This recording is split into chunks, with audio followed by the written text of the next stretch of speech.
going to try and talk real loud. I've got a highway next to me and it's actually quite windy out here right now. But this is the Red Fox Inn, and this was that place that as a kid, you know, this was not just a hotel. It was, you know, the place everybody was proud of. So this sits just off of Highway 3 right when you come from Shell Rock into Waverly, Iowa. And this thing was just amazing. It had the most incredible diner in here, and the bar in here was great, and it was just, this was the place. And now look at it, it's just sitting here derelict. The sign outside says closed for remodel, but last I heard it had been slated for demolition. I'm not going to try and get inside this place. I'm guessing it's locked down pretty tight, but I do just want to walk around outside. So let's take a look at the Red Fox Inn.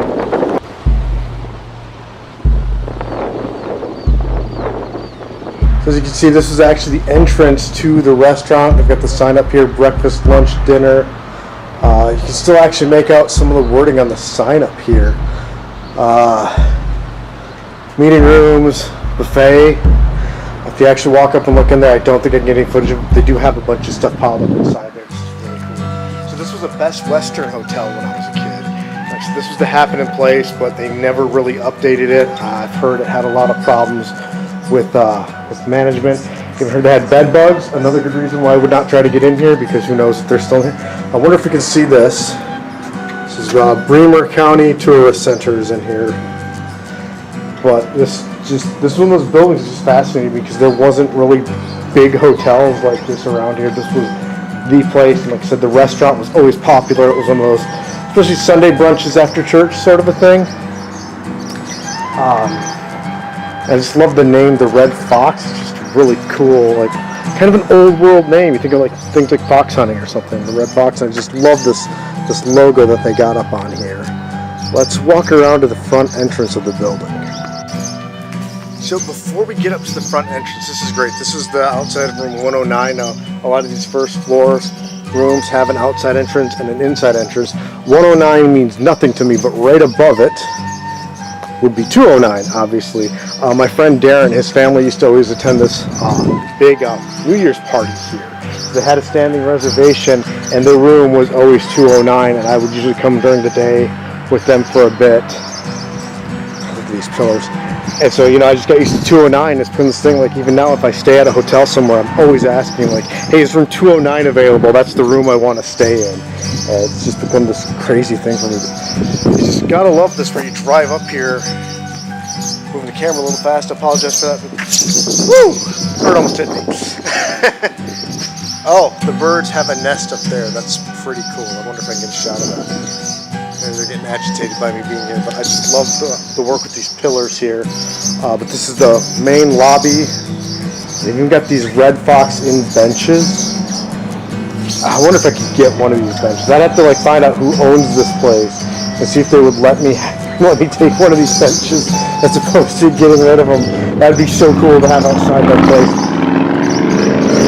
I'm going to see if I can get a shot inside the lobby here.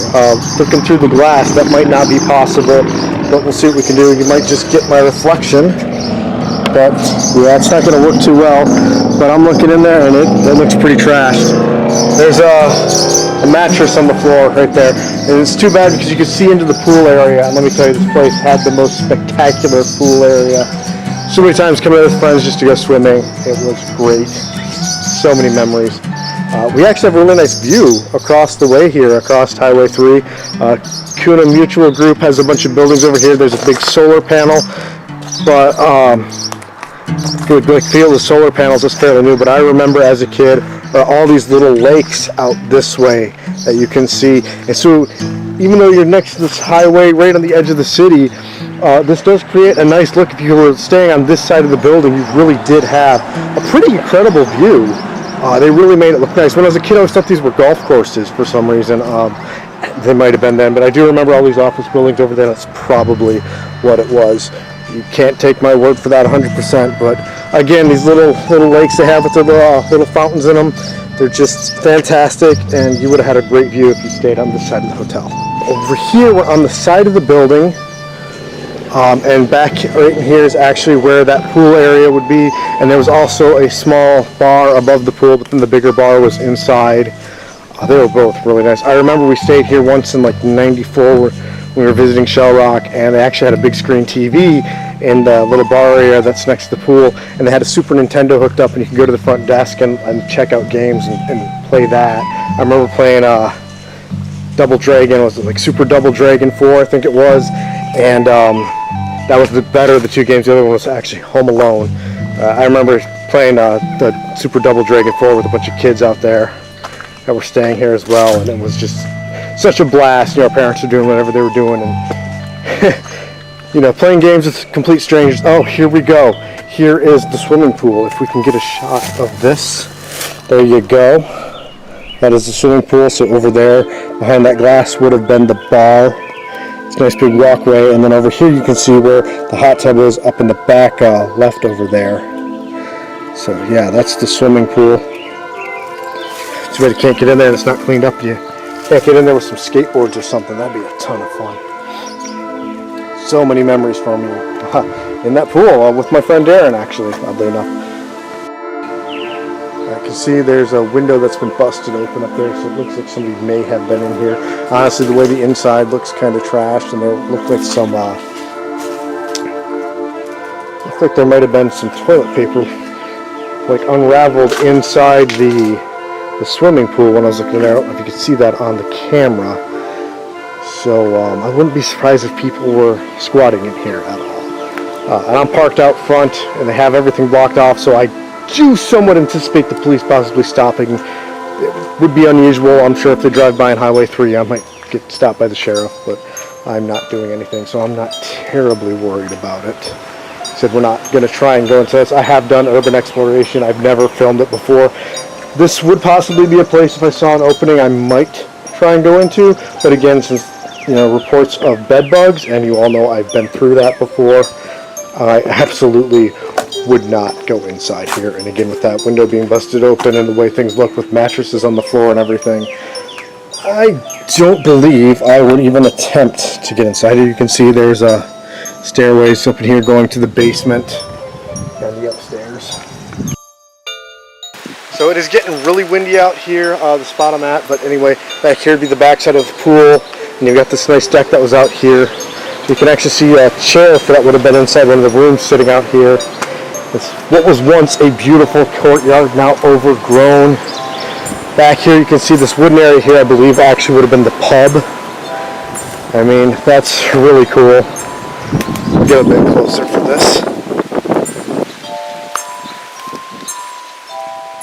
A lot of history here. You don't think about it. People just drive by an old place like this and think it's run down, get rid of it. But again, this was the place. There is just a story begging to be told that is probably not going to get told, sadly. But, oh my, this is all open. Look at that. And that door has been broken into. So yeah. No, it really would be real easy to get inside. We're not going to do that. You never know what you're going to find inside places like this. And a rule of urban exploration for anybody who's interested in that sort of thing, never go delving into places like this alone. Again, you don't know what you're going to find, and you could easily get hurt. So I definitely, since I'm on my own, I would not be going in there. Honestly, this, you know, doing stuff like this was one of the reasons I got my concealed carry permit. I'm not carrying right now, so definitely not going inside. Look at all of it. I mean, it's just like relics from a former era. Pieces of some microwave and some pieces of air conditioners. Some kids' toys. How the mighty have fallen. Look at that lamp. That would have been a gorgeous lamp back in its day, with just giving that little bit of a glow back here, and now it's eerie being here during the day. Like it's 5 o'clock in the evening in June. I would not want to be here at night at all.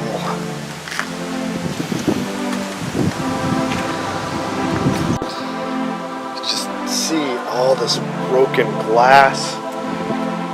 These windows, man. I'm hoping that's from the construction guys working to get ready to demolish the place, and not vandals, but you'd think they would have cleaned up. So we are back at the front of the building, back by the restaurant. This is just too cool, at least for me. I hope it's cool for you as well. I mean, this is a place you've probably not seen, or maybe if you find this video, you also have this nostalgic trip, and here you go, you get to walk with me. So this has been the Red Fox Inn, and honestly, taking this shot right here is the most difficult filming I've ever done in my YouTube career, because these birds do not like me here. They are used to seclusion, and I'm pretty much getting dive bombed, so we are going to get out of here. They're not going to get too aggressive with me, I don't think, but again, don't want to be here too long. Hey, they sound great though, don't they? Beautiful bird songs. But I'm giving you 2 for 1 today. Let's hop back into good old Brunhilde, head back towards Shell Rock, and I'm going to show you another abandoned place. It's a bit more personal to me. You know, this has a little bit of past for me, but it's more of a Waverly-Shell Rock thing. I'm going to go show you a place that is definitely more personal to my own history. And oddly enough, I didn't bring it up when I was at the schoolhouse the other day. The woman who was there brought it up when we were talking, because I mentioned being from Shell Rock, and she had lived in Shell Rock for a while. She mentioned this specific place and how she was really upset about how it's just kind of fallen apart and been left to rot. And so we're going to go check that out now. So let's go do that. So here we are, First Baptist Church. I remember being a Methodist church, but it doesn't matter. I love how they got the sign that says take a picture out here. And this is going to be really cool because the man who currently owns the property and is converting this new house is actually outside right now, so I got his permission to come out here and film. He said he just bought this a few months ago in the winter, and he's been working diligently to try and restore it. He says the bell is still up in the bell tower, but the flooring up there is just atrocious and about to cave in. So, but yeah, he said he's converting the basement into a living area, and he's done some work in the top floor. But where this comes in, I would need to get a shot of this. These metal poles over here. There was a big neon cross up there when I was a kid, and it said Jesus Saves. It was one of those where like one of the S's in Jesus became the S in Saves, and I just like there's no other neon signs like that in Shell Rock, so that was just really cool to see. And anyway, my friends Emily and Jeremy I've talked about before. They lived in the house across the street from the school. The dog's barking at me. So you can see the stonework on the side of the old church here, now a house. Let's get away from agitating dogs. But anyway, Jeremy and Emily went here and they attended Awanas, which is kind of like a Boy Scouts, Girl Scouts type of thing, but for the church, which is funny because the Boy Scouts are run by the church anyway. But they invited me to come here even though we weren't members here, and I started taking those classes with them here. My parents thought it would be good for me. Maybe it was, maybe it wasn't, who's to say. You gotta love this old wheelchair ramp. So walk around the other side here.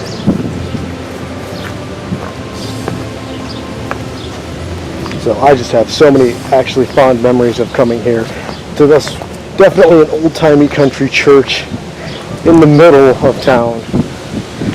It's kind of funny to think though, there was actually another church over on the other side of town that was abandoned when I was a kid, and somebody bought it and converted it into a house, or making it into a house about the time I moved away, and now we've got somebody else buying this old church and making it into a house.